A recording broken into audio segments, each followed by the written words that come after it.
Pada awal abad ke-20, terdapat dua jenis pemikiran dalam kalangan umat Islam di tanah Melayu, iaitu pemikiran kaum tua dan kaum muda. Kedua-dua pemikiran ini akhirnya membawa kepada perkembangan semangat nasionalisme dan pemikiran Islam di tanah Melayu. Jadi apa beza kedua-dua jenis pemikiran ini dan macam mana kedua-dua kumpulan ini boleh bertembung? Untuk kita faham kedua-dua pemikiran masyarakat Islam ini, kita perlu pergi balik kepada penghujung abad ke-19.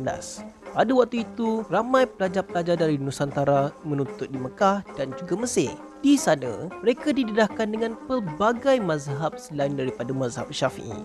Selain itu, idea islah juga tersebar yang mana mereka ingin membetulkan keadaan mundur masyarakat Islam pada zaman itu. Setelah kembalinya mereka ke tanah air, kelompok ilmuwan ini mula menggerakkan usaha islah mereka dengan membetulkan amalan bid'ah, kepercayaan tahyul di samping membangunkan pendidikan masyarakat Melayu. Mereka inilah dikenali sebagai kaum muda.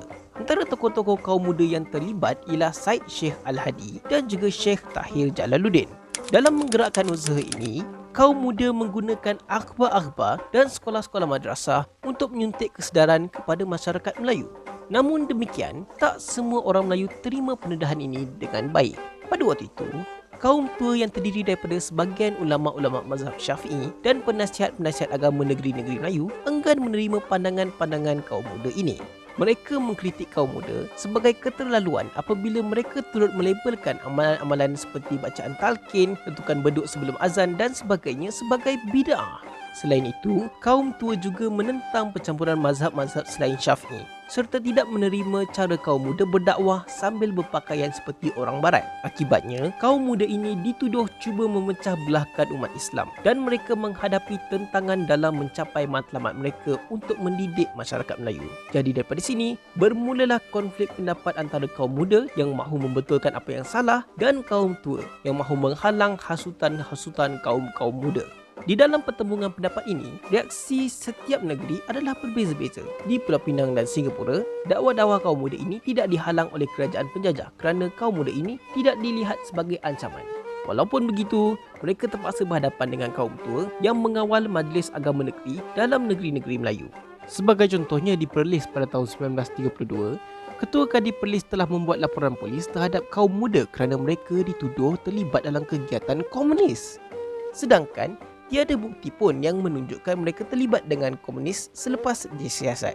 Di Perak pula, Sheikh Tahir Jalaluddin berjaya mendapat sokongan Sultan Perak dan menggalas jawatan penasihat agama. Akan tetapi, beliau terpaksa lepaskan jawatannya kerana tidak berjaya membawa sebarang perubahan akibat tentangan pembesar-pembesar istana. Paling teruk sekali adalah di Melaka apabila Sheikh Tahir Jalaluddin dipukul dan Syed Sheikh Al-Hadi terpaksa melarikan diri akibat tentangan masyarakat tempatan. Namun, penting untuk kita ingat yang konflik antara kaum tua dan kaum muda ini hanya dalam perbezaan pendapat mengenai ilmu seperti fiqh dan juga akidah. Jadi daripada konflik ini, ada hikmah-hikmahnya.